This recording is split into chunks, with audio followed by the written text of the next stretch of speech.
আজকের জুমায় সংক্ষিপ্তভাবে আলোচনার বিষয় আল্লাহর ক্ষমা। উক্ত বিষয়কে সামনে রেখে কোরআন এবং সুন্নাহ থেকে আলোচনা পেশ করার চেষ্টা করব ইনশাআল্লাহ। মানুষ হিসেবে আমরা সমাজে বসবাস করতে গিয়ে বিভিন্ন সময় শয়তানের খপ্পরে পড়ে শয়তানের ওয়াসওয়াসাতে আমরা পাপ করে বসি। জীবনের চেষ্টা করি পাপে লিপ্ত হব না, পাপ করব না, তারপরও কেন জানি শয়তান ওয়াসওয়াসা দিয়ে, শয়তান প্ররোচনা দিয়ে পাপের দিকেই আমাদেরকে নিয়ে যায়। খুব চেষ্টা করি, আল্লাহর কাছে দোয়া করি যাতে পাপে না জড়াই, তারপরও পাপ হয়ে যায়। তো মানুষ হিসেবে যদি শয়তানের চক্রান্তে পড়ে, ওয়াসওয়াসায় পড়ে যদি আমরা পাপ করে বসি, তাহলে এই পাপের ক্ষমা আল্লাহ তাআলা করবেন কিনা তা আমাদের জানা প্রয়োজন। আমরা কোরআন এবং হাদিসের বিভিন্ন দিক পর্যালোচনা করলে যেটা দেখতে পাই, আল্লাহ তাআলা অতি ক্ষমাশীল এবং অতীব দয়াশীল। আল্লাহ তাআলা বান্দার প্রতি দয়া করতে এবং বান্দাকে ক্ষমা করতে আল্লাহ তাআলা ভালোবাসেন। বিধায় আজকে আমরা আলোচনায় আল্লাহ তাআলার ক্ষমা এবং বান্দার প্রতি আল্লাহ তাআলার দয়া কতটা তা আপনাদেরকে বোঝানোর চেষ্টা করব। আমাদের জীবনে ভুল হয়ে গেলে ভুলের জন্য অনুশোচনা করতে হবে আল্লাহ তাআলার কাছে, অনুশোচনা হবে আল্লাহর কাছে, ক্ষমা চাইতে হবে আল্লাহ তাআলার কাছে। আল্লাহর কাছে প্রত্যাবর্তন না করে শয়তানের ওয়াসওয়াসায় পড়ে পাপ করে আরও পাপের দিকে ধাবিত হয়ে জীবনকে নষ্ট করে দেব, ধ্বংস করে দেব, এমনটা নয়। বরং পাপ হয়ে গেলে ফিরে আসতে হবে আল্লাহ তাআলার দিকেই, তাহলেই এতেই রয়েছে আমাদের জন্য সঠিক পথ। দেখুন, আনাস রাদিয়াল্লাহু তাআলা আনহু বলেন, রাসূল সাল্লাল্লাহু আলাইহি ওয়াসাল্লাম বলেছেন, কুল্লু বানি আদম খাত্তাউন। এই পৃথিবীতে যত মানুষ এসেছে, আদম আলাইহিস সালাম থেকে এই পর্যন্ত যত মানুষ এসেছে, ভবিষ্যতে যত মানুষ আসবে, প্রত্যেক মানুষই রয়েছে ভুলের মধ্যে। কুল্লু বানি আদম খাত্তাউন, প্রত্যেক আদম সন্তানই ভুলকারী। প্রত্যেক আদম সন্তানই তাদের জীবনে চলার পথে শয়তানের ওয়াসওয়াসায় পড়ে ভুল করে বসে, পাপ করে বসে। তবে খায়রুল খাত্তাইন আত-তাওয়াবুন, এই ভুলকারী আদম সন্তানের মধ্যে সর্বশ্রেষ্ঠ ভুলকারী হচ্ছে যে ভুল করার পরে আল্লাহ তাআলার কাছে ক্ষমা চায়। তাহলে ভুল করার পরেও, পাপ করার পরেও আল্লাহ তাআলার কাছে সর্বশ্রেষ্ঠ হওয়া যায় ক্ষমা চাওয়ার মাধ্যমে। এর মানে পাপ করতে উদ্বুদ্ধ করা হচ্ছে বিষয়টি এমন নয়, বরং শয়তানের প্ররোচনায় যদি পাপ হয়ে যায়, তাহলে সেই পাপের জন্য আমরা যদি আবারও আল্লাহ তাআলার কাছে অনুতপ্ত হই, আল্লাহ তাআলাকে বলি, আল্লাহ পাপ হয়ে গেছে, ক্ষমা করো, তাহলে আল্লাহ তাআলা বেশি খুশি হন। কেন? আপনারা সামাজিকভাবেই দেখবেন, ছেলে কোনো ভুল করেছে, পিতামাতা খুবই রাগান্বিত ছেলের প্রতি, একবারে ছেলেকে মনে হচ্ছে আর রাখবেই না, এরকম এরকম ভাব। পরক্ষণেই যখন ছেলে ফিরে এসে বলছে, আব্বা আম্মা ভুল হয়ে গেছে, এবারের মতো মাফ করে দেন, ওই পিতামাতারই মনটা তখন নরম হয়ে গিয়ে ছেলেকে আবার কোলে টেনে নিচ্ছে, বাড়িতে টেনে নিচ্ছে। এরকমই যখন বান্দা শয়তানের প্ররোচনায় ভুল করে বসে, তখন আল্লাহ তাআলার ক্রোধ, রাগ বান্দার প্রতি এসে যায়। কিন্তু আবারও যখন বান্দা আল্লাহ তাআলার কাছে ক্ষমা চায়, আল্লাহ তাআলা বান্দাকে ক্ষমা করেন। কেন? আল্লাহ তাআলা অতীব ক্ষমাশীল। তিনি ক্ষমাকারীদের মধ্যে সর্বোচ্চ ক্ষমাকারী, তার সমপর্যায়ে কেউ ক্ষমাকারী হতে পারে না। আল্লাহ তাআলা অসীম ক্ষমাশীল, তার ক্ষমার তুলনা কারো সাথেই করা যাবে না। তো সেই সত্তা আমাদের পাপকে ক্ষমা করে দিতে পারে। এ কারণে আদম আলাইহিস সালাম থেকে নিয়ে শুরু করে প্রত্যেক নবী রাসূল তাদের জীবনের ভুলগুলোর জন্য আল্লাহ তাআলার কাছে ক্ষমা চেয়েছেন। যদিও নবী রাসূলগণ পাপ থেকে মুক্ত, তারপরেও তাদের জীবনের চলার পথে যেটা ভুল মনে হয়েছে, যেটা হয়তো আমরা ভুল করেছি, এজন্য তারা আল্লাহ তাআলার কাছে ক্ষমা চেয়েছে। দেখুন, আদম আলাইহিসসালাম এবং হাওয়া আলাইহিসসালামের কথা আল্লাহ তাআলা কুরআনুল কারিমে নিয়ে আসছেন। আদম এবং হাওয়ার কথা আমাদের জানা রয়েছে। আল্লাহ তাআলা আদমকে সৃষ্টি করলেন, তার থেকে হাওয়াকে সৃষ্টি করলেন। আদম এবং হাওয়াকে সৃষ্টি করার পরে তাদেরকে বলে দিল, শোনো, তোমরা ওই গাছের নিকটবর্তী হবে না, ওই গাছের ফল খাবে না, ওটা তোমাদের জন্য নিষেধ। এইবার শয়তানের এই জায়গাতে কার্যক্রম শুরু হয়ে গেল। যেটা আল্লাহ নিষেধ করেছে সেটা শয়তান করাবে, এটাই শয়তানের কাজ। এবার শয়তান কি করলো? আদমকে বলছে, যা ওই গাছের ফল খা, ওই গাছের ফল খা, পারছে না। হাওয়াকে বলছে ওই গাছের ফল খা, প্ররোচনা দিচ্ছে। বলছে, কেন তোদেরকে নিষেধ করেছে জানিস? তোরা ওই গাছের ফল খেলে এই জান্নাতে স্থায়ী হয়ে যাবে, এই জান্নাতে সারা জীবন থাকতে পারবি। আল্লাহ চাই না তোদেরকে এই জান্নাতে স্থায়ী করতে, এ কারণে তোদেরকে ওই গাছের ফল খেতে নিষেধ করেছে, তো যা ওই গাছের ফল খা। এই যে শয়তান উল্টো বুঝ বোঝাচ্ছে। আল্লাহ তাআলা আদম এবং হাওয়াকে বললেন যে তোমরা ওই গাছের নিকটবর্তী হয়েও না, ওই গাছের ফল খেও না, এটা তোমাদের জন্য নিষেধ।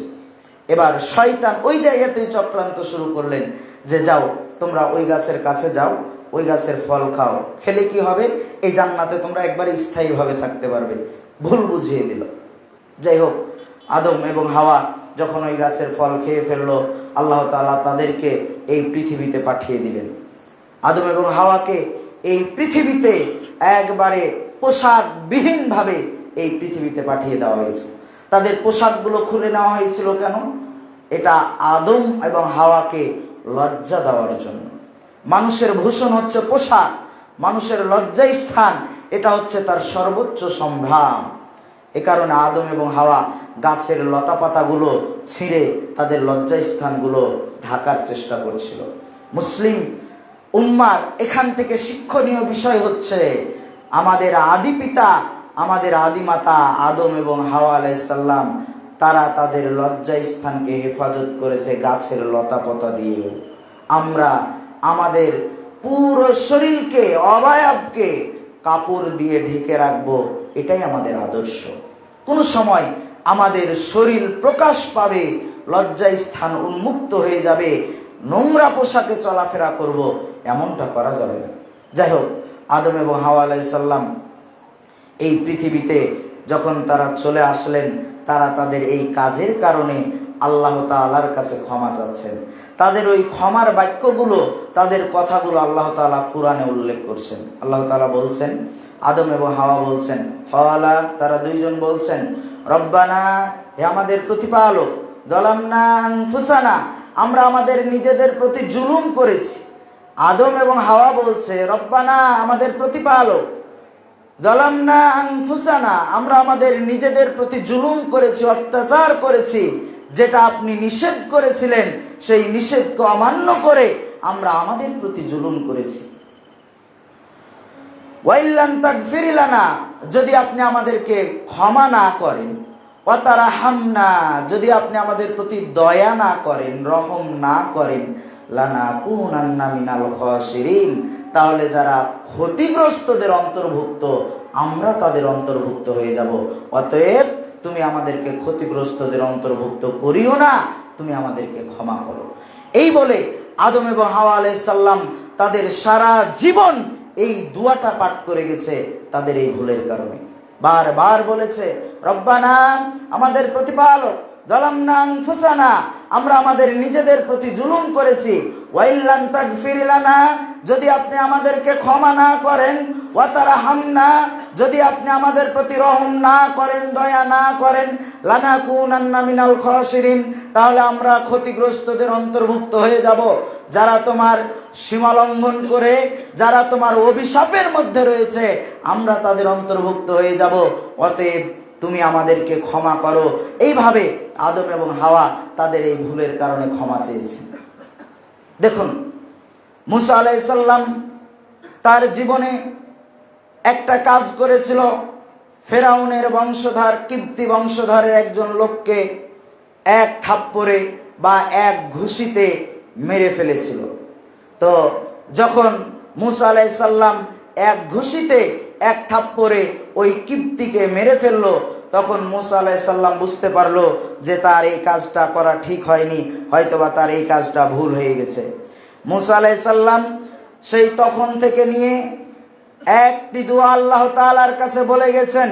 মুসা আলাইহিস সালাম বলছেন, রব্বি, হে আমার প্রতিপালক, ইন্নী যালামতু নাফসি, আমি আমার নিজের প্রতি জুলুম করেছি, অত্যাচার করেছি, অন্যায় করেছি, আমি ভুল করে ফেলেছি। ফাগফিরলি, অতএব আপনি আমাকে ক্ষমা করুন। ফাগফারা লাহু ইন্নাহু হুয়াল গফুরুর রহিম, আপনি হচ্ছেন ক্ষমাশীল, আপনি আমাকে ক্ষমা করুন। এইভাবে মুসা আলাইহিস সালাম আল্লাহ তাআলার কাছে ক্ষমা চেয়েছেন তার ভুলের কারণে। এইভাবে পৃথিবীতে যত নবী রাসূল এসেছেন তাদের জীবনের ভুলগুলোর জন্য তারা অনুতপ্ত হয়ে আল্লাহ তাআলার কাছে ক্ষমা চেয়েছেন। এটা হচ্ছে প্রত্যেক নবী রাসূলের বৈশিষ্ট্য। আমাদেরও জীবনে যদি ভুল হয়ে যায়, চলার পথে শয়তানের প্ররোচনায় পড়ে আমরা যদি কোনো ভুল করে বসি, তাহলে আমাদেরও উচিত হবে আমাদেরও পাপ স্বীকার করে ভুলের কথাটা আল্লাহ তাআলার কাছে স্বীকার করে ক্ষমা চাওয়া। এটা হবে আমাদের নৈতিক দায়িত্ব। যদি আমরা ক্ষমা চাই তাহলে আমরা আল্লাহ তাআলার কাছে ক্ষমা পাব। যদি আমরা আমাদের পাপকে স্বীকার করে আল্লাহ তাআলার কাছে পেশ করে আল্লাহ তাআলার কাছে ক্ষমা চাই, তাহলে আল্লাহ তাআলা আমাদেরকে ক্ষমা করবেন। দেখুন, আন আবি যার রাদিয়াল্লাহু তাআলা আনহু قال, আবু যার রাদিয়াল্লাহু তাআলা আনহু হতে বর্ণিত, তিনি বলেন, قال النبي সাল্লাল্লাহু আলাইহি ওয়াসাল্লাম, নবী করিম সাল্লাল্লাহু আলাইহি ওয়াসাল্লাম বলেছেন, قال আল্লাহু তাআলা, আল্লাহ তাআলা বলেন, হাদিসে কুদসি আল্লাহ তাআলা বলছেন, ইয়া ইবনে আদম, হে আদম সন্তান, ইন্নাকুম তুখতিউনা বিল-লাইলি ওয়ান-নাহার, তোমরা দিন-রাত 24 ঘন্টায় পাপ করে থাকো। ইন্নাকুম, নিশ্চয় তোমরা, তুখতিউনা, পাপ করে থাকো, বিল-লাইলি ওয়ান-নাহার, দিনে এবং রাতে। তোমরা দিনেও পাপ করো, তোমরা রাতেও পাপ করো, দিন-রাত 24 ঘন্টায় তোমরা পাপ করে থাকো। ওয়া আনা আগফিরুদ যুনুবা জামিয়া, আর আমি আল্লাহ তাআলা তোমাদের সকল পাপকে ক্ষমা করে থাকি। তোমরা যে দিনে পাপ করো সে পাপকেও আমি ক্ষমা করি, তোমরা যে রাতে পাপ করো ওই পাপকেও আমি আল্লাহ তাআলা ক্ষমা করি। ফাস্তাগফিরুনি, অতএব তোমরা আমি আল্লাহ তাআলার কাছে ক্ষমা চাও, আগফির লাকুম, আমি তোমাদেরকে ক্ষমা করে দেব। সুবহানাল্লাহ। সম্মানিত উপস্থিতি, রাসূলুল্লাহ সাল্লাল্লাহু আলাইহি ওয়াসাল্লাম হাদিসে কুদসিতে আল্লাহ তাআলার কথাটি এইভাবেই নকল করছেন। আল্লাহ তাআলা বলছেন যে, হে আদম সন্তান, তোমরা দিন-রাত 24 ঘন্টায় পাপ করো, কোনো না কোনো পাপে তোমরা জড়িয়ে পড়ো। শয়তান তোমাদেরকে প্ররোচনা দিয়ে পাপ করিয়ে বসে। তোমার ভাইয়ের গীবত তোমাকে করিয়ে নেয়, তুমি চাও না তোমার ভাইয়ের গীবত করতে, তাও কেন জানি তোমার ভাইয়ের গীবত তোমার দ্বারা হয়ে যায়। তুমি চাও তোমার প্রতিবেশীর সাথে খুব সুন্দর সম্পর্ক রাখতে, কেন জানি শয়তান ঝামেলা বাঁধিয়ে তোমার প্রতিবেশী হক নষ্ট করার চেষ্টা করে। তুমি চেষ্টা করো আল্লাহর রাস্তায় একবারে অটুট থাকতে, তারপরও কেন জানি শয়তান তোমার মনটাকে অন্যদিকে ঘুরিয়ে দেয়। শোনো, শয়তান এটা তোমাদের করবেই। অতএব তোমরা শয়তানের প্ররোচনায় পড়ে তোমরা পাপ যদি করে ফেলো, তাহলে তোমাদের নিরাশার কোনো কারণ নাই। তোমরা আমি আল্লাহ তাআলার কাছে ক্ষমা চাও, আমি তোমাদের পাপকে ক্ষমা করে দেব। সম্মানিত উপস্থিতি, তাই হতাশাগ্রস্ত না হয়ে যদি পাপ হয়ে যায় আল্লাহ তাআলার কাছে ক্ষমা চাইতে হবে। আল্লাহ তাআলা অতীব ক্ষমাশীল, আল্লাহ তাআলা বান্দার পাপকে ক্ষমা করে দেন। দেখুন, আল্লাহ তাআলা বান্দার পাপকে ক্ষমা করেন মর্মে আবু মুসা আশআরী রাদিয়াল্লাহু তাআলা আনহু বলেন, রাসূল সাল্লাল্লাহু আলাইহি ওয়াসাল্লাম বলেছেন, আল্লাহ তাআলা দিনের বেলায় তার ক্ষমার হাতকে প্রসারিত করে রাখেন, যাতে করে যে সকল বান্দা রাতে পাপ করবে তারা দিনে ক্ষমা চাইতে পারে, আর দিনে ক্ষমা চাইলে আল্লাহ তাআলা তাদেরকে ক্ষমা করবেন। আল্লাহ তাআলা রাতে তার ক্ষমার হাতকে প্রসারিত করে রাখেন, যাতে করে যেই সকল বান্দারা দিনে পাপ করে রাতে ক্ষমা চাইবে আল্লাহ তাআলা যাতে তাদের ওই পাপগুলোকে ক্ষমা করে দিতে পারেন। এ কারণে আল্লাহ তাআলা রাতে তার ক্ষমার হাতকে প্রসারিত করে রাখেন, দিনে তার ক্ষমার হাতকে প্রসারিত করে রাখেন। এইভাবে দিন-রাত 24 ঘন্টায় আল্লাহ তাআলা তার ক্ষমার হাতকে প্রসারিত করে রাখেন। বান্দা যখনই ভুল করে অনুতপ্ত হয়ে বলে, আল্লাহ আমি ভুল করেছি, তুমি আমাকে ক্ষমা করো, সাথে সাথে আল্লাহ তাআলা বান্দার পাপকে ক্ষমা করে দেন। দেখুন আল্লাহ তাআলা বান্দার পাপকে ক্ষমা করেন মর্মে আবু হুরায়রা রাদিয়াল্লাহু তাআলা আনহু বলেন, রাসূল সাল্লাল্লাহু আলাইহি ওয়াসাল্লাম বলেছেন, বান্দা যখন কোনো পাপ করে বসে, শয়তানের প্ররোচনায় পড়ে কোনো অন্যায় অপকর্ম করে বসে, অন্যায় করার পরে, পাপ করার পরে বলে, রব্বি আমার প্রতিপালক, আযনাবতু যামবি আমি পাপ করে ফেলেছি, ফাগফিরলি অতএব আপনি আমাকে ক্ষমা করুন। তখন আল্লাহ তাআলা বলে, আমার বান্দা কি জানে যে তার একজন প্রতিপালক রয়েছে, যে তার পাপের কারণে শাস্তি দিতে পারে অথবা তাকে ক্ষমা করে দিতে পারে? যেহেতু আমার বান্দা আমার কাছে ক্ষমা চাচ্ছে, আমি আমার বান্দাকে ক্ষমা করে দিলাম। এরপরে দিন যায়, রাত্রি যায়, সময় অতিবাহিত হতে থাকে। আবার ওই ব্যক্তি শয়তানের প্ররোচনায় পড়ে আবার পাপ করে বসেছে। পাপ করার পরে আবার বলছে, রব্বি আমার প্রতিপালক, আযনাবতু যামবি আমি পাপ করে ফেলেছি, ফাগফিরলি অতএব আপনি আমাকে ক্ষমা করুন। আপনি ক্ষমা না করলে কেউ ক্ষমা করার নেই, অতএব আপনি ক্ষমা করুন। তখন আল্লাহ তাআলা ফেরেশতাদেরকে আবারও বলে, আমার বান্দা কি জানে যে তার একজন প্রতিপালক রয়েছে, যিনি তার এই পাপের কারণে তাকে শাস্তি দিতে পারে, আবার চাইলে তিনি তার এই পাপকে ক্ষমা করে দিতে পারে? যেহেতু আমার বান্দা আমার কাছে ক্ষমা চেয়েছে, আমি আমার বান্দাকে ক্ষমা করে দিলাম। এরপরে দিন যায়, রাত্রি যায়, সময় অতিবাহিত হতে থাকে। ওই ব্যক্তি সাধারণ গতিতে চলতে আবারও শয়তানের অসহায় পড়ে আবার পাপ করে ফেলেছে। পাপ করার পরে আবারও বলছে, রব্বি আমার প্রতিপালক, আযনাবতু যামবি আমি পাপ করে ফেলেছি, ফাগফিরলি অতএব আপনি আমাকে ক্ষমা করুন। আপনি ক্ষমা না করলে আমার এই পাপ কেউ ক্ষমা করতে পারবে না, অতএব আপনি আমাকে ক্ষমা করুন। এইভাবে যখন আবারও ওই বান্দা আল্লাহ তাআলাকে বলে, আল্লাহ ফেরেশতাদেরকে আবারও বলে, আচ্ছা আমার এই বান্দা কি জানে যে তার একজন প্রতিপালক রয়েছে, যিনি তার এই পাপকে ক্ষমা করে দিতে পারেন অথবা তাকে এই পাপের কারণে শাস্তি দিতে পারেন? যেহেতু আমার বান্দা আমার কাছে ক্ষমা চেয়েছে, আমি আমার বান্দাকে ক্ষমা করে দিলাম, সে যা ইচ্ছা করতে থাকুক। সুবহানাল্লাহ। সম্মানিত উপস্থিতি, শেষের বাক্য, সে যা ইচ্ছা করতে থাকুক, এর মানে এই নয় যে পাপের ওর উন্মুক্ত তাকে আদেশ দিয়ে দেওয়া হলো, বিষয়টা এমন নয়।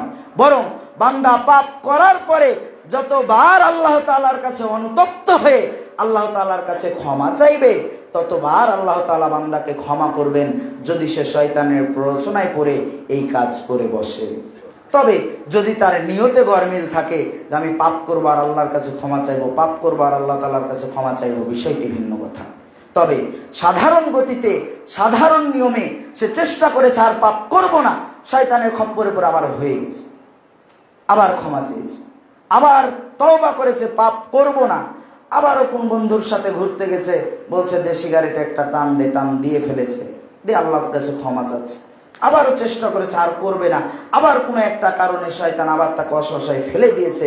এইভাবে ও যদি পাপ করে আল্লাহ তাআলার কাছে ক্ষমা চায়, আল্লাহ তাআলা ওকে ক্ষমা করবেন। আল্লাহ তাআলা অতীব ক্ষমাশীল। সম্মানিত উপস্থিতি, আল্লাহ তাআলা পবিত্র কোরআনুল কারীমে বলছেন, ইয়া আইয়ুহাল্লাযীনা আমানু, হে ঈমানদারগণ, তুবু ইলাল্লাহ, তোমরা আল্লাহ তাআলার কাছে ক্ষমা চাও, তাওবা করো, তাওবাতান নাসুহা, উত্তম তওবা, তওবা করার মতো তওবা। যেইভাবে তওবা করলে আল্লাহ তাআলা তোমাদের তওবা গ্রহণ করবে, কবুল করবে, এইভাবে তোমরা আল্লাহ তাআলার কাছে তওবা করো, তোমাদের পাপের জন্য ক্ষমা চাও। তাহলে কি হবে? এ কারণে হতে পারে আল্লাহ তাআলা তোমাদের পাপগুলোকে মিটিয়ে দিবেন। পাপগুলো মিটিয়ে দিয়ে কি করবেন? পাপগুলো মিটিয়ে দিয়ে তোমাদেরকে জান্নাতে প্রবেশ করাবেন, এমন এক জান্নাতে যার তলদেশ দিয়ে ঝর্ণা ধারা প্রবাহিত, এরকম জান্নাতে আল্লাহ তাআলা তোমাদের প্রবেশ করাবেন। সম্মানিত উপস্থিতি, বোঝা যায় যদি বান্দা আল্লাহ তাআলার কাছে পাপ স্বীকার করে ক্ষমা চায়, তো আল্লাহ তাআলা বান্দার পাপকে ক্ষমা করে দিতে পারেন। আপনি নিজেকে খুব বড় ধরনের পাপী ভাবছেন যে আমি তো অনেক বড় পাপী, আমার পাপ ক্ষমা হয় কি হয় না, আমার পাপ ক্ষমা হয় কি হয় না। একটু দেখুন, আবু সাঈদ খুদরি রাদিয়াল্লাহু তাআলা আনহু বলেন, রাসূল সাল্লাল্লাহু আলাইহি ওয়াসাল্লাম বলেছেন, বনি ইসরায়েলের একজন ব্যক্তি ছিল যে 99 জন ব্যক্তিকে হত্যা করেছে। 99 জন ব্যক্তিকে হত্যা করার পরে তার মনের মধ্যে অনুশোচনা জেগেছে যে আমার এই কাজটা করা ভুল হয়েছে, এখন আমার কি হবে? আমি অন্যায়ভাবে 99 জন ব্যক্তিকে হত্যা করেছি, এখন আমার কি হবে? আমি 99 জন ব্যক্তিকে হত্যা করে ফেলেছি, এখন আমার কি হবে? তার মনের মধ্যে এই অনুশোচনা জেগেছে। তো জিজ্ঞাসা করতে করতে সে এক দরবেশের কাছে গিয়ে জিজ্ঞাসা করছে, আচ্ছা, আমি এরকম 99 জন ব্যক্তিকে হত্যা করেছি, আমার কি কোনো ক্ষমা আছে? আমি কি এই পাপের ক্ষমা পাবো? তখন দরবেশ বলছে, আল্লাহু আকবার, 99 জন ব্যক্তিকে হত্যা করে পাপের ক্ষমা? যারা দরবেশ হয় বা ইবাদত বন্দেগী করে, দিন ধর্মের জ্ঞান থাকে না, তারা মূলত আল্লাহ এবং আল্লাহ তাআলার জাত সম্পর্কে তাদের জ্ঞান থাকে না, সেক্ষেত্রে তার জানা নেই আল্লাহ ক্ষমাশীল। তখন বলছে 99 জন ব্যক্তিকে হত্যা করে ক্ষমা? না না না, তোমার কোনোই ক্ষমা নেই। তখন ওই বনি ইসরায়েলের ওই ব্যক্তি ওকেও হত্যা করে ফেলেছে। এইবার 100 জন ব্যক্তিকে হত্যা করে ক্ষমার পথ খুঁজছে, কিভাবে সে ক্ষমা পেতে পারে। মানুষকে জিজ্ঞাসা করছে, একজন আরেকজনকে জিজ্ঞাসা করছে কিভাবে সে ক্ষমা পেতে পারে, কিভাবে ক্ষমা পেতে পারে।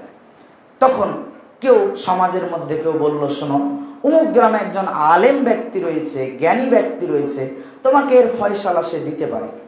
তো এই কথা শোনার পরে সে ইচ্ছা পোষণ করলো যে ওই গ্রামে ওই আলেম ব্যক্তির কাছে যাবে।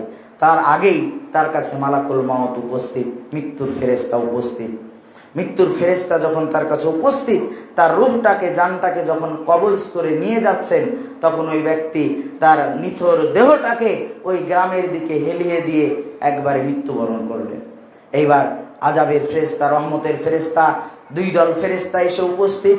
আযাবের ফেরেশতা বলছে, আমরা এর রূহকে নিয়ে যাব। রহমতের ফেরেশতা বলছে, না, আমরা নিয়ে যাব। ওরা বলছে, না, আমরা নিয়ে যাব। ওরা বলছে, না, আমরা নিয়ে যাব। আযাবের ফেরেশতা, রহমতের ফেরেশতা, 2 দল ফেরেশতা ঝগড়া বাঁধিয়ে দিয়েছে কে তার রূহটা নিয়ে যাবে। আল্লাহ তাআলা এই সময়ে ওই আবেদ ব্যক্তির, ওই আলেম ব্যক্তির গ্রামকে বললেন, এই গ্রাম, তুমি এই ব্যক্তির কাছাকাছি হয়ে যাও। আর তার নিজ গ্রামকে বললেন, তুমি দূরে সরে যাও।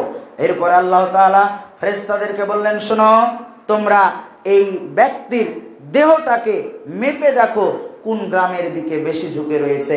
মেপে দেখা গেল যে ওই ব্যক্তির শরীরটা, দেহটা ওই আলেম ব্যক্তির গ্রামের দিকে অর্ধবিঘাত, আধাত পরিমাণ বেশি ঝুঁকে রয়েছে। তখন তার রূহটা, তার আত্মাটা রহমতের ফেরেশতা সম্মানের সাথে নিয়ে গেল। সুবহানাল্লাহ। এই ব্যক্তি, বনি ইসরায়েলের ব্যক্তি, আল্লাহ তাআলার কাছে ক্ষমা চেয়েছে, হাদিস এটা প্রমাণ করে না, বরং সে পাপ করার পরে অনুতপ্ত, এই পাপের জন্য ক্ষমা আছে কিনা ক্ষমার পথ খুঁজছে। ক্ষমার পথ খোঁজার কারণে যদি আল্লাহ তাআলা ওই ব্যক্তিকে ক্ষমা করে দিতে পারেন, তা আমরা যদি পাপ করার পরে আল্লাহ তাআলার কাছে ক্ষমা চাই, অবশ্যই আল্লাহ তাআলা আমাদের পাপকে ক্ষমা করবেন। অতএব নিরাশার কোনো কারণ নেই, হতাশার কোনো কারণ নেই। পাপ হয়ে গেলে অবশ্যই অবশ্যই আমাদেরকে আল্লাহ তাআলার কাছে ক্ষমা চাইতে হবে। দেখুন, যদি পাপী ব্যক্তি আল্লাহ তাআলার কাছে ক্ষমা চায়, তাহলে আল্লাহ তাআলা কতটা খুশি হন। আনাস রাদিয়াল্লাহু তাআলা আনহু বলেন, রাসূল সাল্লাল্লাহু আলাইহি ওয়াসাল্লাম বলেছেন, যখন কোনো ব্যক্তি পাপ করে, পাপ করার পরে আল্লাহ তাআলার কাছে ক্ষমা চাই, তখন আল্লাহ তাআলা কতটা খুশি হয় তার উদাহরণ রাসূলুল্লাহ সাল্লাল্লাহু আলাইহি সাল্লাম দিচ্ছেন। দিতে গিয়ে বলছেন, শোনো, তোমাদের মধ্যে কোনো এক ব্যক্তি মরুভূমিতে সফরে গেল। সফর করার উদ্দেশ্যে ওই ব্যক্তি মরুভূমিতে গিয়েছে। তার উটের পিঠে ছিল তার খাবার, উটের পিঠে ছিল পানি। সে যা পানি পান করবে, যেই খাবারগুলো খাবে, এগুলো উটের পিঠে নিয়ে সে মরুভূমি দিয়ে সফর করে যাচ্ছিল। হঠাৎ তার থেকে তার ওই বাহনটি, উটটি পালিয়ে গেল তাকে ছেড়ে। এইবার ওই ব্যক্তি হতাশ হয়ে পড়ল, নিরাশ হয়ে পড়ল। কেন? কারণ তার খাবার পানি সবকিছুই ওই বাহনের ওপরেই ছিল। এখন এই ধুধু মরুভূমিতে তার কোনো খাবারও নেই, কোনো পানিও নেই, আর সে এমন একটা জায়গায় অবস্থান করছে যেই জায়গা থেকে তার লোকালয়ে ফিরে যাওয়া সম্ভব, মানে তার মৃত্যু নিশ্চিত। মৃত্যু নিশ্চিত জেনে এই ব্যক্তি একটা গাছের নিচে বসে থেকে একবারে বিরহে পড়ে রয়েছে। তার কিরকম দুর্দশা হতে পারে একটু নিজে কল্পনা করার চেষ্টা করুন। আপনি এমন একটা জায়গায় গিয়েছেন যেই জায়গা থেকে আপনার ফেরা সম্ভব নয়। এমন এক জায়গায় রয়েছেন যেখানে খাদ্যও নেই, পানিও নেই, খাদ্য পানি কিছুই নেই, আবার ওই জায়গা থেকে লোকালয়ে ফিরে আসবেন, আস্তে আস্তে আপনার জীবন শেষ হয়ে যাবে, এরকম অবস্থা, মরা ছাড়া কোনো গতি নেই, এরকম এক জায়গায় অবস্থান করছেন। তো ওই ব্যক্তি এরকম একটা জায়গাতে গাছের নিচে বসে চিন্তা ভাবনা করছে, কি করা যায়, কি করা যায়, আমার তো মৃত্যু ছাড়া কোনো পথ নেই। এরকম অবস্থায় হঠাৎ দেখছে যে তার ওই বাহনটি, যেই উটের পিঠে, যে বাহনের পিঠে পানি খাবার ছিল, ওই উটটি ফিরে আসছে। তো উটটিকে ফিরে আসা দেখে এই বান্দা খুশি হয়ে একটা বাক্য উচ্চারণ করছে যে, হে আল্লাহ, আমি তোমার রব আর তুমি আমার বান্দা। মানে কথাটা বলা এরকম উচিত ছিল যে, আল্লাহ, আমি তোমার বান্দা আর তুমি আমার রব, কিন্তু সে আনন্দিত হয়ে মুখ দিয়ে কি উচ্চারণ করছে সেটাই ভুলে গেছে, দিয়ে বলছে, আল্লাহ, তুমি আমার বান্দা আর আমি তোমার রব। তো রাসূলুল্লাহ সাল্লাল্লাহু আলাইহি সাল্লাম বলছেন, এই ব্যক্তি উটকে ফিরে পেয়ে তার খুশিতে, খুশির চোটে তার মুখ দিয়ে কি উচ্চারণ হচ্ছে সেটাই বুঝতে পারছে না। যতটা পরিমাণ এই ব্যক্তি খুশি হয়েছে, আল্লাহ তাআলা যদি কোনো বান্দা পাপ করার পর আল্লাহ তাআলার কাছে ক্ষমা চাই, আল্লাহ তাআলা এই ব্যক্তির চাইতে অনেক অনেক অনেক গুণে বেশি খুশি হয়ে যায়। সুবহানাল্লাহ। বান্দার প্রতি আল্লাহ তাআলা তখন এর চাইতে বেশি খুশি হয়। কত খুশি হয় সেটা বোঝানো কঠিন। তাহলে পাপ যদি হয়ে যায়, তাহলে পাপের জন্য আল্লাহ তাআলার কাছে ক্ষমা চাইতে হবে। আল্লাহ তাআলার কাছে পাপের জন্য আত্মসমর্পণ করে আল্লাহ তাআলাকে, বিষয়টি আল্লাহ তাআলার কাছে পেশ করে ক্ষমা চাওয়া আমাদের জন্য অতীব জরুরি। দেখুন, পাপ হয়ে গেলে আল্লাহ তাআলার কাছে ক্ষমা চাওয়ার মাধ্যমেই রয়েছে আমাদের জন্য সফলতা। আমরা পাপ করে আল্লাহ তাআলার কাছে ক্ষমা চাইলে আল্লাহ তাআলা আমাদের পাপকে ক্ষমা করবেন। মর্মে আনাস রাদিয়াল্লাহু তাআলা আনহু বলেন, রাসূল সাল্লাল্লাহু আলাইহি ওয়াসাল্লাম বলেছেন, মহান আল্লাহ বলেন হাদিসে কুদসি, বান্দা যখন পাপ করার পরে আল্লাহ তাআলার কাছে পাপ স্বীকার করে ক্ষমা চায়, তখন আল্লাহ তাআলা ওই বান্দার পাপকে ক্ষমা করে দেন। মর্মে আল্লাহ তাআলা বলছেন, লা উবালি, আমি পরোয়া করি না আমার বান্দা কত বড় পাপী, আমার বান্দা কত বড় পাপ করেছে, আমি আল্লাহ তাআলা এটা পরোয়া করি না, আমার বান্দার পাপকে আমি আল্লাহ ক্ষমা করে দিই। এরপরে আমার বান্দা পাপ করতে করতে আকাশ থেকে জমিন পরিমাণ, একবারে আকাশ থেকে জমিন যতটা জায়গা রয়েছে, একবারে আকাশ থেকে জমিন ভর্তি পাপ করে বসে যদি আমার বান্দা আমার কাছে ক্ষমা চায়, আল্লাহ, আমি ভুল করে ফেলেছি, আমি পাপ করেছি, তুমি আমার পাপকে ক্ষমা করো, এই বলে যদি সে আল্লাহ তাআলার কাছে ক্ষমা চাই, তা আল্লাহ তাআলা বলছে, আমি আমার বান্দাকে ক্ষমা করে দিই। লা উবালি, আমি পরোয়া করি না আমার বান্দা কত বড় পাপী, আমার বান্দা কত বড় পাপ করেছে, এটা আমি আল্লাহ তাআলা পরোয়া করি না, আমার বান্দার পাপকে ক্ষমা করে দিই। হে আদম সন্তান শোনো, যদি আদম সন্তান পাপ করতে করতে পৃথিবী সমপরিমাণ পাপ করে মারা যায়, এই পৃথিবীতে ক্ষমা চাওয়ার সুযোগ হয়নি, ক্ষমা চাওয়ার আগেই মারা গেছে, পৃথিবী সমপরিমাণ পাপ নিয়ে যদি আল্লাহ তাআলার দরবারে উপস্থিত হয়, আল্লাহ তাআলা বলছেন, আমার বান্দা যতটা পরিমাণ পাপ নিয়ে উপস্থিত হবে, আমি আল্লাহ ততটা পরিমাণ দয়া নিয়ে উপস্থিত হব। আমার বান্দা যতটা পরিমাণ পাপ নিয়ে উপস্থিত হবে, আমি আল্লাহ ততটা পরিমাণ দয়া নিয়ে উপস্থিত হব। আমার বান্দা যতটা পরিমাণ পাপ নিয়ে উপস্থিত হবে, আমি আল্লাহ ততটা পরিমাণ দয়া নিয়ে উপস্থিত হয়ে আমার দয়ার বদলতে আমার বান্দার পাপগুলোকে মিটিয়ে দিব। তবে শিরকের পাপ নয়। তবে আমার বান্দার পাপে যদি শিরকের পাপ থাকে, শিরকি কোনো আমল থাকে, তাহলে ওই গুনাহ ক্ষমা হবে না। মানে আপনার বাড়িতে থালা বাসন মাজবেন, থালা বাসন মাজার জন্য মহিলা মানুষ থালা বাসনগুলো নিয়ে যাচ্ছিল, তো হঠাৎ থালা বাসনগুলো হাত থেকে পড়ে গেছে, বলছে, এই যে হাত থেকে থালা বাসন পড়ে গেছে, আজকে মনে হয় মেহমান আসবে, আজকে কোথা থেকে হয়তো বা মেহমান আসছে, মেহমান আসার লক্ষণ হাত থেকে থালা বাসন পড়ে যাওয়া, শিরক করে বসেছেন, আর ক্ষমা হবে না। আপনার সন্তান, ছোট বাচ্চা বিছানায় প্রসাব করে দেয়, অথবা হঠাৎ হঠাৎ চিৎকার করে উঠে ভয় পেয়ে যায়, তখন আপনি আপনার গ্রামের হুজুরের কাছে গিয়েছেন অথবা কবিরাজের কাছে গিয়েছেন, গিয়ে বলছেন, হুজুর বা কবিরাজ সাহেব, আমার ছেলে এরকম বিছানায় প্রসাব করে দেয়, অথবা জিন ভূতের আসরে সে ভয় পেয়ে যায়, তা একটা তাবিজ বানিয়ে দেন তো। তাবিজ বানিয়ে দিয়েছে, তাবিজটা এনে হাতে বেঁধে রেখেছেন, অথবা গলায় ঝুলিয়ে রেখেছেন, অথবা কোমরে বেঁধে রেখেছেন, আর ক্ষমা হবে না। শিরক করে ফেলেছেন, আর ক্ষমা হবে না। এই পৃথিবী ভর্তি পাপ করে যদি মারা যায় ব্যক্তি, আল্লাহ তাআলা ওই ব্যক্তির সব পাপকে ক্ষমা করে দিতে পারেন তার দয়ার বদলতে। তবে একটা পাপ ক্ষমা হবে না, সেই পাপ হচ্ছে শিরক। শিরকের পাপ করে যদি মারা যায়, এই পৃথিবীতে যদি তওবা না করে, এই পৃথিবীতে যদি ক্ষমা না চাইতে পারে, পরকালে ওকে জাহান্নামে যেতেই হবে। ওর জন্য জান্নাত হারাম, ওর আর ক্ষমা নেই। বাড়িতে বসে রয়েছেন, ছাদের উপরে বা গাছের উপরে পাখি ডাকছে, কাক ডাকছে, কাকের আওয়াজ শুনে বলছেন এই যে এই যে এই যে কোথা থেকে যে দুর্ঘটনা আসছে, কি যে বিপদ আসছে। কাক ছাদের উপরে ডাকা, গাছের উপরে ডাকা মানে বিপদ আসা, কি যে দুর্ঘটনা আসবে। জান্নাত হারাম, আর ক্ষমা হবে না। হাজারো ক্ষমা চেয়ে আর লাভ হবে না, মৃত্যুর পরে কোনোই ক্ষমা হবে না। বাড়িতে গল্প করছিলেন স্বামী স্ত্রী মিলে, অথবা ছেলে সন্তানকে নিয়ে গল্প করছিলেন, একটা টিকটিকি টিক টিক করে উঠেছে, বলছে এই যে এই যে আমি যে গল্পটা করলাম, যে ঠিক এইটা, এই যে টিকটিকি টিক টিক করে উত্তর দিয়ে দিল, আর ক্ষমা হবে না। শিরক করে বসেছেন, এই পাপের ক্ষমা আল্লাহ তাআলা করবেন না, জাহান্নামে যেতেই হবে। নৌকাতে করে একবারে বিশাল নদী পার হচ্ছিলেন, নদীতে যেতে গিয়ে একবারে ঝড় তুফান এসে নৌকা ডুবে যায় অবস্থা।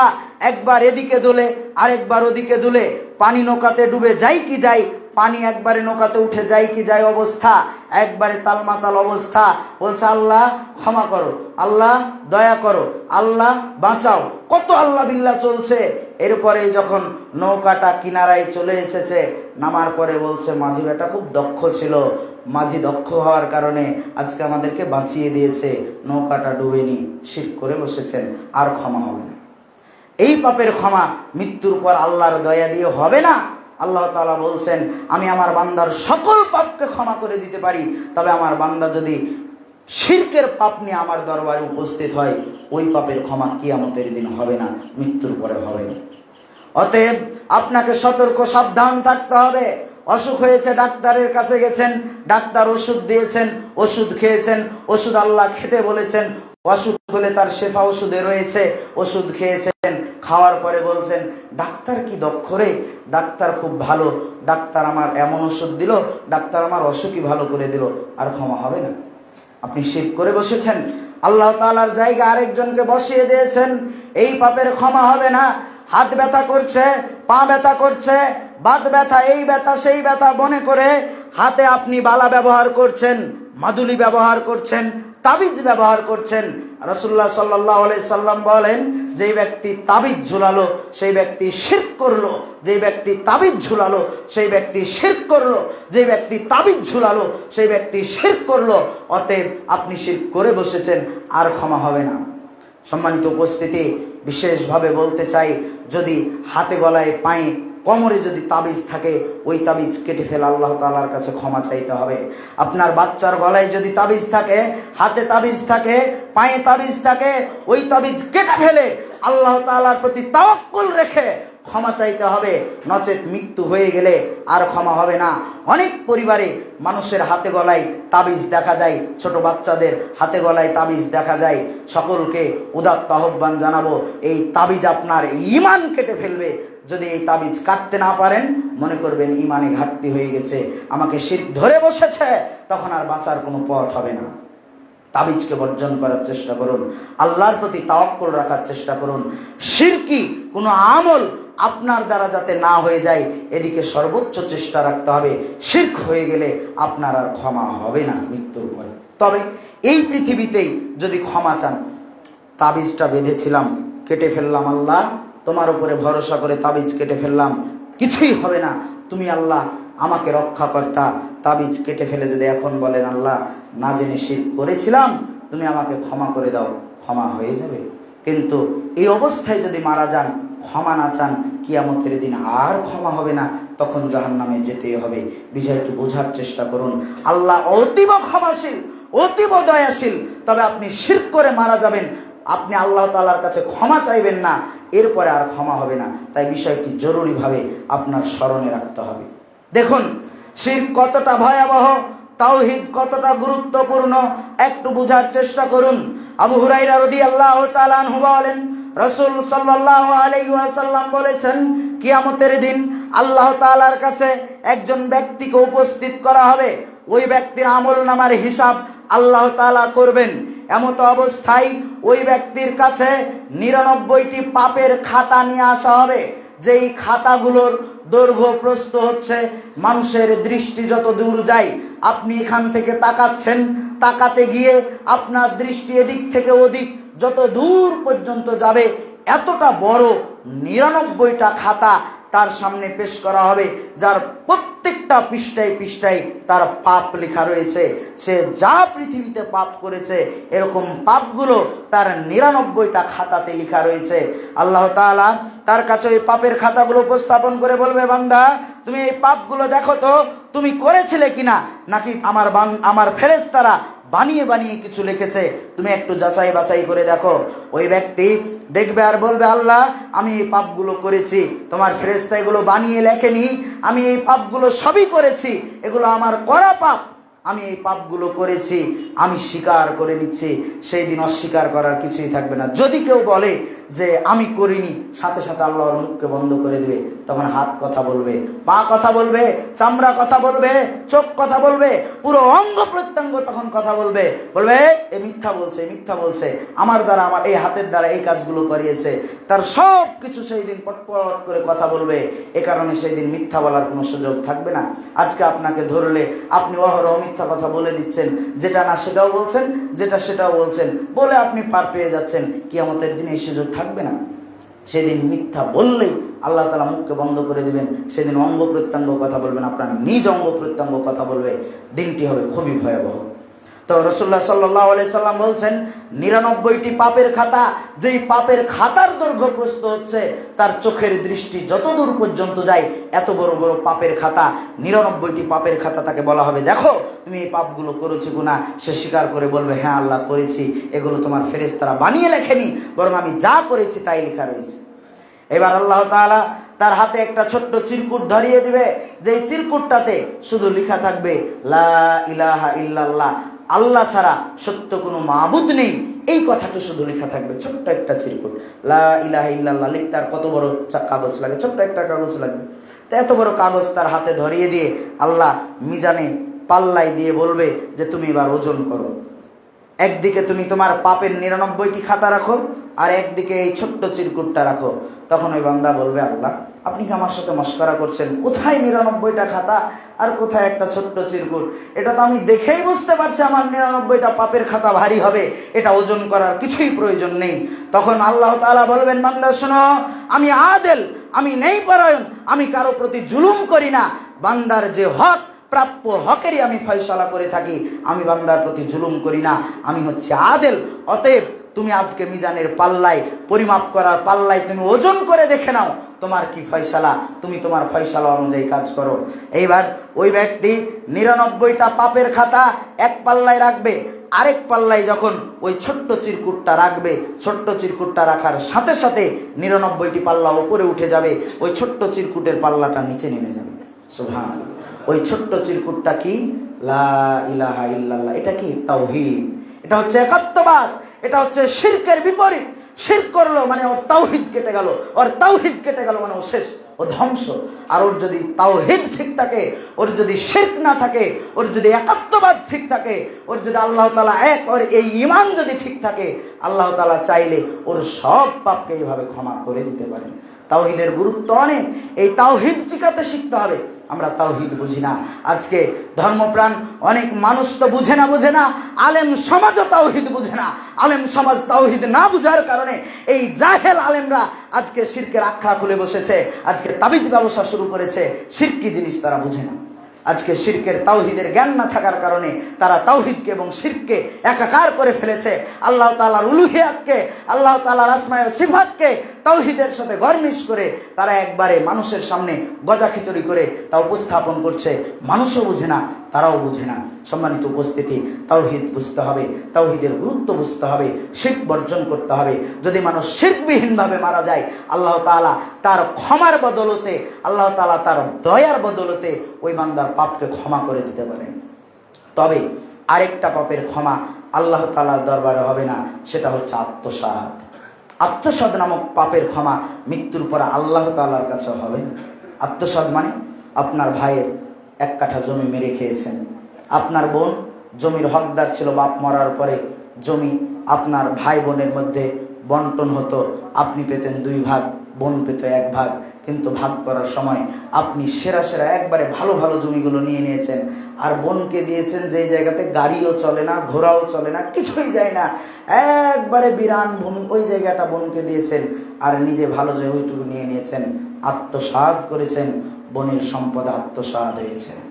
এই পাপের ক্ষমা আল্লাহ তাআলার কাছে হবে না, বোনের কাছেই নিতে হবে।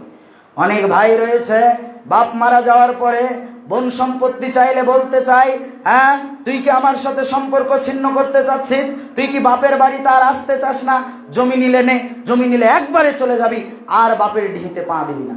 মানে একবারে কঠোর ভাষায় সতর্ক করে দিচ্ছে যে জমি নিলে তোর সাথে সম্পর্ক শেষ। কি করছেন আপনি? আপনার বোনের সাথে সম্পর্ক ছিন্ন করছেন কিসের মাধ্যমে? আত্মসাদের মাধ্যমে। এই পাপের ক্ষমা বোনের কাছ থেকে না চেয়ে নিলে হবে না। বাজারে গেছেন, জিনিস কিনছিলেন, জিনিস কিনতে কিনতে আপনাকে জিনিস দিয়েছে, যা দিয়েছে ওখান থেকে আরেক মুঠ নিয়ে আপনি নিজের পাল্লায় রেখে দিয়েছেন। ওই ব্যক্তি হয়তো বা বলার চেষ্টা করছে, বলতে পারছে না, কারণ আপনার দাপট রয়েছে, ক্ষমতা রয়েছে, বলতে গেলে 1 থাপ্পড় মেরে দিবেন, ভয়ে ওই ব্যক্তি কিছু বলতে পারছেন না, আপনি নিয়ে চলে আসলেন, আত্মসাৎ হয়েছে। দম্ভ করে, অহংকার করে, ক্ষমতা দেখিয়ে কোনো ব্যক্তির কোনো কিছু অন্যায়ভাবে গ্রাস করাই হচ্ছে আত্মসাৎ। এই আত্মসাৎ নামক পাপ যদি কেউ করে বসে, ওই ব্যক্তির কাছে ক্ষমা না চাওয়া পর্যন্ত ক্ষমা হবে না। ব্যবসা করছিলেন, ব্যবসা করছেন, একবারে দাড়িতে ওজনে কম দেওয়ার জন্য আপনি মিটারটা রেখেছেন একবারে ফ্যানের তলে, যাতে করে বাতাসটা লাগলে ওজন বেশি হয়ে যায়, এজন্য আপনি নিজে জেনে শুনে মিটারটা রেখেছেন ফ্যানের তলে, আপনি প্রত্যেককেই কেজিতে 150 গ্রাম করে কম দিচ্ছেন। এই পাপের ক্ষমা হবে না? যতজনকে এইভাবে ঠগিয়েছেন ততজনের কাছ থেকেই ক্ষমা নিতে হবে। যদি তাদেরকে না পাওয়া যায় তাহলে আল্লাহ তাআলার কাছে এই পাপের জন্য ক্ষমা চাইতে হবে। ওই সমপরিমাণ সম্পদ দান করার মাধ্যমে চাইলে আল্লাহ তাআলা তার দয়ার মাধ্যমে ক্ষমা করতে পারেন, বিষয়টি ভিন্ন। তবে ওই ব্যক্তি যদি জীবিত থাকা আপনার জানা থাকে, ওর কাছে গিয়েই ক্ষমা চাইতে হবে, নচেত ক্ষমা হবে না। আত্মসাৎ নামক পাপ খুবই ভয়াবহ। তাই নিজেকে আত্মসাৎ করা থেকে বিরত রাখুন। অন্যায়ভাবে কারো কোনো জিনিসই নেওয়ার চেষ্টা করিয়েন না। এই পাপ আল্লাহ তাআলা ক্ষমা করেন না। দেখুন, আল্লাহ তাআলা এই পাপ ছাড়া যত পাপ রয়েছে, সাধারণ পাপ রয়েছে, শয়তানের ওয়াসওয়াসায় পড়ে যদি বান্দা পাপ করার পরে আল্লাহ তাআলার কাছে ক্ষমা চাই, তা আল্লাহ তাআলা বান্দার পাপগুলোকে ক্ষমা করে দেন। আল্লাহ তাআলা ওই বান্দার পাপের দিকে খেয়াল করে না সে কত বড় পাপ করেছে, বরং অনুতপ্ত হয়ে ক্ষমা চাইলেই আল্লাহ তাআলা বান্দার পাপকে ক্ষমা করে, যা বিগত হাদিসগুলোতে স্পষ্ট করেছি। দেখুন, আল্লাহ তাআলা বান্দাকে ক্ষমা করেন কেন? কারণ আল্লাহ তাআলা বান্দার প্রতি অতীব দয়াশীল, অতীব ক্ষমাশীল। আল্লাহ তাআলা বান্দাকে অনেক ভালোবাসেন। কত ভালোবাসেন একটু দেখুন। আমাদের প্রতি আল্লাহ তাআলার ভালোবাসা কতটুকু হাদিসের মাধ্যমে দেখি। আবু হুরায়রা রাদিয়াল্লাহু তাআলা আনহু বলেন, রাসূলুল্লাহ সাল্লাল্লাহু আলাইহি ওয়াসাল্লাম এক জায়গায় বসেছিলেন। ওমর রাদিয়াল্লাহু তাআলা আনহু সহ কিছু সাহাবী ওই জায়গাতে ছিলেন। কিছু বন্দীদেরকে নিয়ে এসে ওই জায়গায় রাখা হয়েছিল। যুদ্ধ করে যারা বন্দী হিসেবে এসেছিল তাদের মধ্যে একটা নারী ছিল যার বুকে ছিল দুধ, অর্থাৎ তার হয়তোবা সদ্য ভূমিষ্ঠ হওয়া বাচ্চা ছিল, যেই বাচ্চার কারণে তার বুকে দুধ রয়েছে। এই নারী তার বুকের দুধ নিয়ে এদিক ওদিক ছটপট করে ঘুরে বেড়াচ্ছে। হঠাৎ সে একটা ছোট বাচ্চা দেখে পরের বাচ্চাকে কোলে তুলে দুধ পান করাচ্ছে।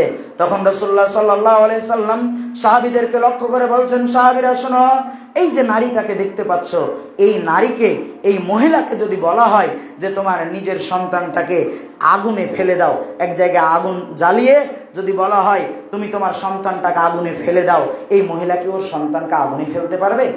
তখন সাহাবা ইকরাম বলছেন, আল্লাহ রাসূল, এই মহিলা পরের সন্তান পেয়ে নিজের কোলে তুলে নিয়ে দুধ খাওয়াচ্ছে, আর সে নিজের সন্তানকে আগুনে ফেলবে, এটা কল্পনাই করা যায় না। এর পক্ষে নিজের সন্তানকে আগুনে ফেলা অসম্ভব, কঠিন, কারণ এ তার সন্তানকে অনেক ভালোবাসে, সেটা বোঝা যায়। তখন রাসূলুল্লাহ সাল্লাল্লাহু আলাইহি সাল্লাম বলছেন, সাহাবা ইকরাম শুনো, এই নারী তার নিজ সন্তানকে যতটা ভালোবাসে, আল্লাহ তাআলা তার বান্দাকে তার চাইতে অনেক অনেক অনেক গুণে বেশি ভালোবাসে। সুবহানাল্লাহ। এই কারণেই বান্দা যদি পাপ করার পরে আল্লাহ তাআলার কাছে ক্ষমা চায়, অনুতপ্ত হয়, তাহলে আল্লাহ তাআলা বান্দাকে ক্ষমা করে দেন, কারণ আল্লাহ তাআলা আমাদেরকে অনেক ভালোবাসেন। দেখুন আল্লাহ তাআলার ভালোবাসা আমাদের প্রতি। আবু হুরায়রা রাদিয়াল্লাহু তাআলা আনহু বলেন, রাসূল সাল্লাল্লাহু আলাইহি ওয়াসাল্লাম বলেছেন, বনি ইসরায়েলের একজন ব্যক্তি ছিল, যেই পৃথিবীতে একবারে দম্ভ অহংকার করে চলতো। এমন কোনো পাপ নেই যেই পাপ তার দ্বারা হয়নি। মানুষকে হত্যা করা, মানুষের সম্পদ অন্যায়ভাবে লুণ্ঠন করা, চাঁদাবাজি করা, ছিনতাই করা, রাহাজানি করা, নারীকে অপহরণ করা, অপমান করা, মানুষকে অপমান করা, বেজ্জতি করা, সব পাপ তার দ্বারা হয়েছে। এমন কোনো পাপ নেই যেই পাপ ওই ব্যক্তি করেনি।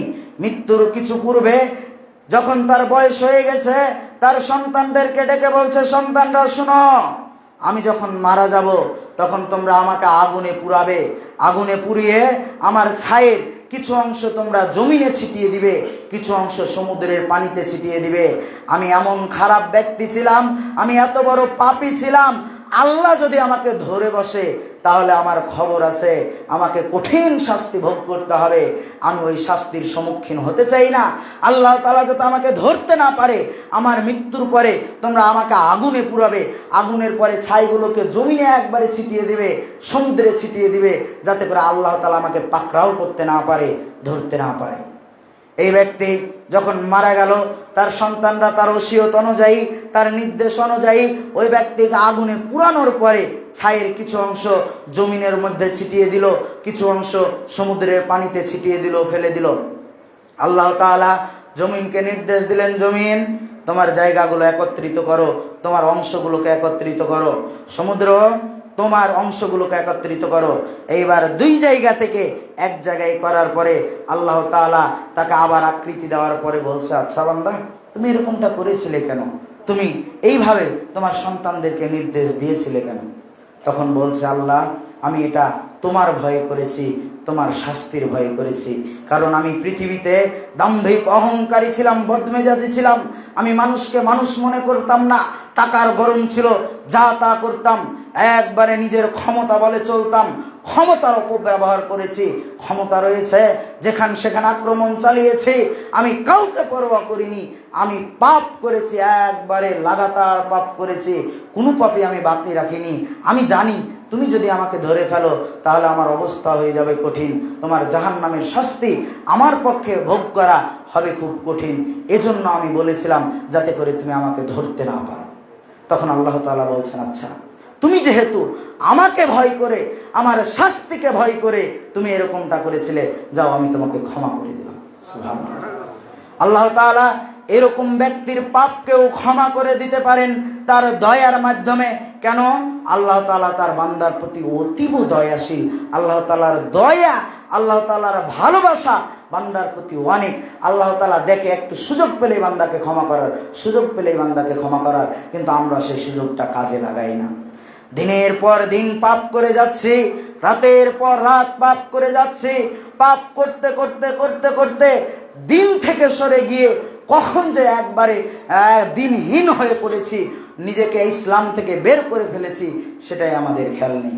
অথচ উচিত ছিল পাপ হয়ে গেলে আল্লাহর দিকে প্রত্যাবর্তন করা। সম্মানিত উপস্থিতি, বিশেষভাবে খেয়াল রাখুন, শয়তান আপনাকে আল্লাহর দিকে প্রত্যাবর্তন করাতে চায় না। শয়তান সর্বদা চেষ্টা করে আপনাকে আল্লাহ তাআলার থেকে দূরে সরাতে। এজন্য শয়তানের কৌশলগুলো হয় ভিন্ন। শয়তান আপনাকে পাপ করানোর পরে বলবে, তুই সুদ খাস, সুদখোর মানুষ, মসজিদে যাবি কেন? তোর লজ্জা হইয়া থাকা উচিত। মানুষ কি বলবে যে সুদখোর মসজিদে এসেছে সালাত পড়তে। নেশা করিস, সিগারেট খাস, মদ খাস, গাঁজা খাস, আবার মসজিদ যাবে, কি বলবে যে গাঁজাখোর মসজিদে এসেছে নামাজ পড়তে। মানুষ তোকে তুচ্ছ তাচ্ছিল্য করবে, যাস না, যাস না।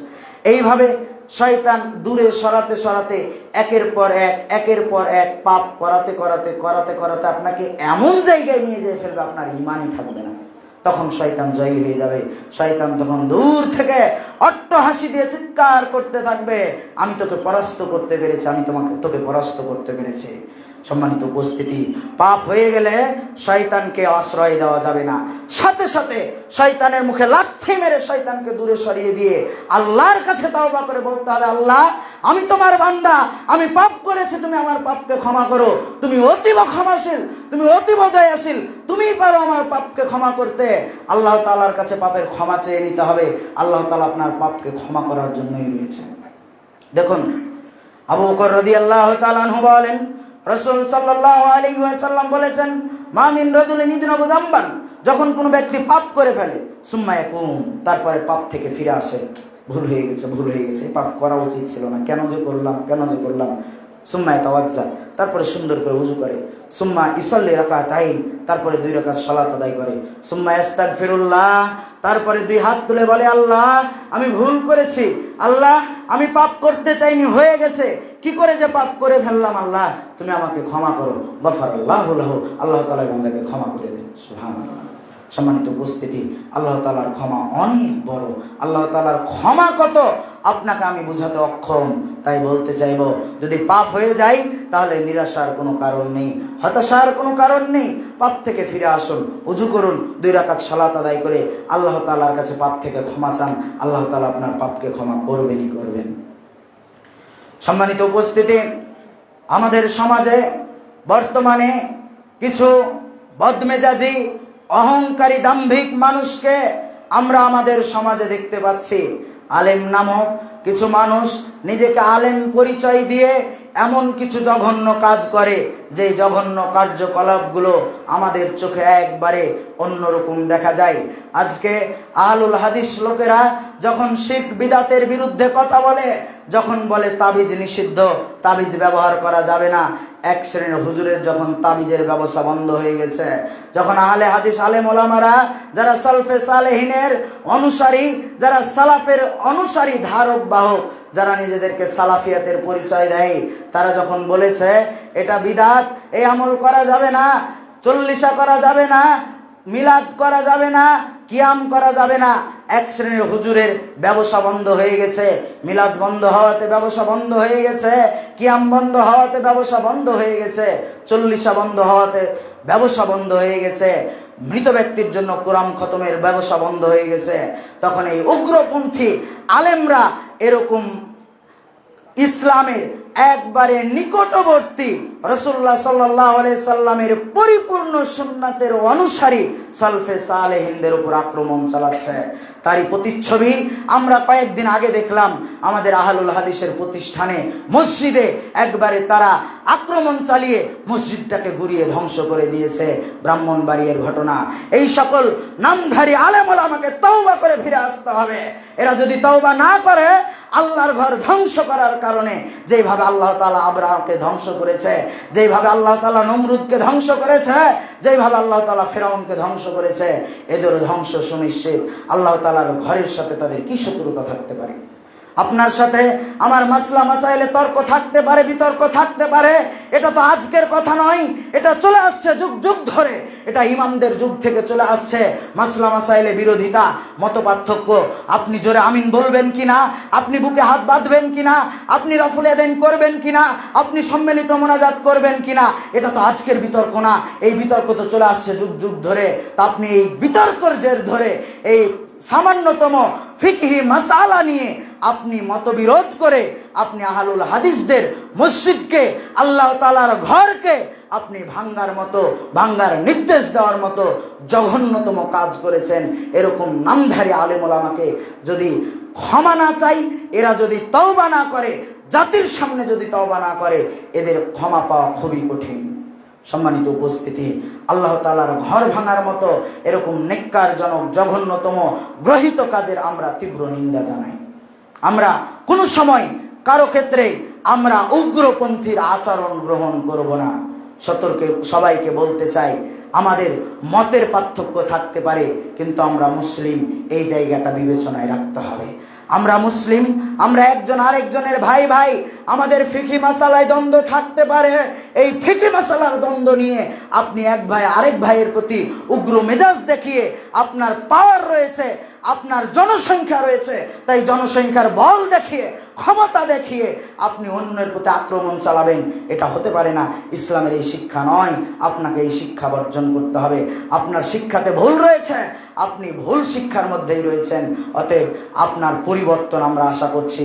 জাতির উদ্দেশ্যে আমরা বলতে চাই, আমাদের পরিবর্তন জরুরি। আমাদের এই উগ্রপন্থীর আচরণ আমাদের বর্জন করা জরুরি। আজকে বলে কথা নয়, আমরা মাঝে মাঝেই আমরা বাংলাদেশে এরকম দেখছি মসজিদ ভাঙ্গার ঘটনা। এই ঘটনাগুলো থেকে আমরা যেইটুকু মেসেজ পাচ্ছি, দেখা যাচ্ছে যেইভাবে ইহুদিরা যেইভাবে ইসরায়েলে ফিলিস্তিনের মসজিদগুলো ভেঙে ফেলছে, নিরীহ মানুষের প্রতি অত্যাচার করছে, যেইভাবে পার্শ্ববর্তী দেশ ভারতের মসজিদ মাদ্রাসাগুলোকে ভেঙে ফেলছে, মনে হচ্ছে আমাদের দেশের এক শ্রেণীর সম্প্রদায় আমাদেরও একই কাজ করছে। আল্লাহ তাআলা এদের হেদায়েত দান করুন।